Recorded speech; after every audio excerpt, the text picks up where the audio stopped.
Hello everyone and welcome to Barca News. It's October 2nd, 2022 and Xavi has set a La Liga record with Barcelona's victory over Real Mallorca.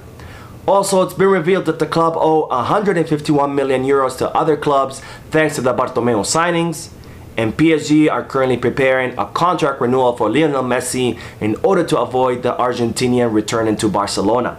We have a lot to discuss, so let's begin. Hello everyone, we begin with the news that Barcelona defeated Real Mallorca 1-0 yesterday, and with this victory the team now sits at the top of the Spanish league, awaiting the results of the match between Real Madrid and Osasuna. Now Barcelona had a difficult match against an opponent that knows how to defend in closed spaces, and as a result the team were unable to create many chances and they only had 3 shots on target that resulted with 1 goal scored by Robert Lewandowski. Now this is definitely something that the team need to work on, because Real Mallorca is not the first team, nor is it going to be the last team that's going to park the bus and defend with all 11 players.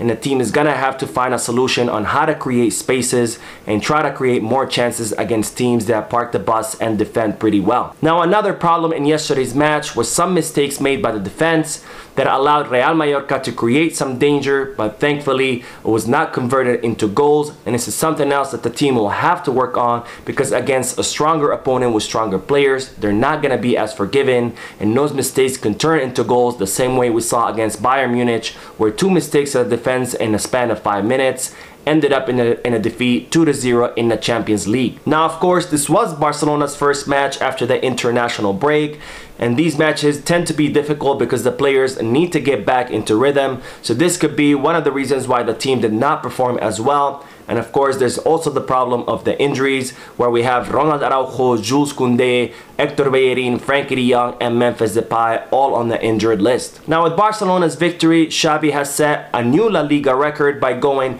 18 matches undefeated away from home, beating Zinedine Zidane's record of going 17 matches undefeated away from home that the French coach set in 2016. Now Marc ter Stegen broke his own record by going 534 minutes without conceding a goal, and the German goalkeeper, who's been having a spectacular form, will be looking to break Claudio Bravo's record of 755 minutes without conceding a goal. Now Ansu Fati had his first start since November of 2021, and even though it was not his best match yet, he is looking like he's getting closer and closer to his previous form prior his injury.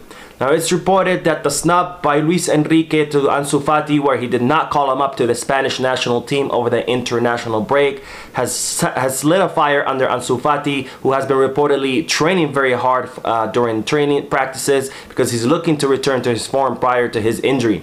And this is the kind of attitude that you would hope to see in champions, where instead of being allowing rejection to slow you down, he's turning it into fuel and positive motivation. Now Barcelona had a little scare in yesterday's match, where Gabi felt some discomfort and was surprised when he was not subbed out. But medical exams have been performed on Gabi, and it's been revealed that he did not suffer an injury and he only had a minor discomfort. Now this is a huge relief, because given all the injuries that Barcelona have faced during the international break, we don't want to see Gabi, who's a key player in Xavi's team and a key player in the midfield, also injured. Now Barcelona will now look to their next match, which will be on Tuesday, October 4th against Inter Milan in the Champions League. And after so much bad news in regards to Barcelona's injury, the team has received some good news, and that is that Lautaro Martinez and Romelu Lukaku have suffered injuries and will most likely not start for Inter Milan. Now this will boost Barcelona's chances of winning, given that both Lautaro and Lukaku are key players in Inter Milan's attack, who have not had a good start to the Serie A and suffered a defeat in yesterday's match against Roma. Now on to the news that it's been revealed that Barcelona owe 151.5 million euros to other clubs, most of it thanks to the Bartomeu signings. Now Barcelona owe money to 4 European clubs and 1 Brazilian clubs, and the breakdown of this debt is 52 million euros that Barcelona owed to Manchester City for Ferran Torres. Now this is a Joan Laporta signing. However, at the time of the signing, which was during the winter transfer market, Barcelona had not activated the economic levers, and as a result there wasn't money for this signing, so Manchester City agreed to work with Barcelona to try to facilitate the transfer of the Spanish attacker to Barcelona. Now, Barcelona also owe 46 million euros to Ajax for the signing of Frankie de Jong. and part of that 46 million euros is also for the signing of Serginho Dest. Now, Barcelona also owe 14 million euros to Liverpool for the signing of Coutinho, and they owe 36 million euros to Juventus for the signing of Miralem Pjanic. Now, Barcelona also owe 7.5 million euros to Gremio for the signing of Arthur, and that brings the total of Barcelona's debt to 151.5 million euros owed to 4 European clubs and 1 Brazilian club. Now, speaking of economic levers, I've been seeing a lot of mockery in the media lately, mocking Barcelona having to activate economic levers and selling part of the club's patrimony in order to help its financial situation.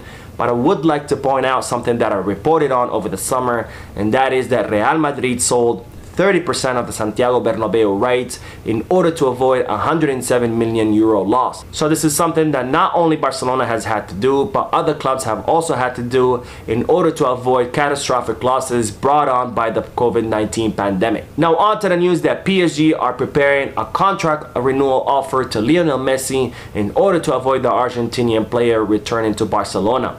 Now, Lionel Messi's contract will expire with PSG in the summer of 2023, and it's reported that PSG are preparing an offer, a contract renewal offer that includes a 2-year extension in the format of 1+1. In other words, a 1-year contract renewal with an option for 1 more. Now, PSG will reportedly offer Lionel Messi his current salary, which is 30 million euros net. And PSG's sporting director Luis Campos is reportedly trying everything in his power to try to keep the Argentinian in the Parisian team, given that he's having a good form during his 2nd year in the French capital, where he has scored 6 goals and provided 8 assists for a total of 14 goal contributions in 11 matches. Now we will end today's video with the news that the Barcelona Femini are continuing their star strong to the Women's League, where they defeated Madrid CFF 7-0 yesterday, and this is their 3rd consecutive victory, and they now sit at the top of the Women's League. So that is it for today. I hope you enjoyed the video. If you did, please give me a like. Also, I would like to invite all of you to please leave a comment down below, giving me all your thoughts and opinions about all the news that I share with you. And finally, I would like to invite all of you to please subscribe to the channel so you can stay current on all the latest news in regards to our beloved club, FC Barcelona. Thank you for watching. I will see you in the next video, and as always, Visca Barça.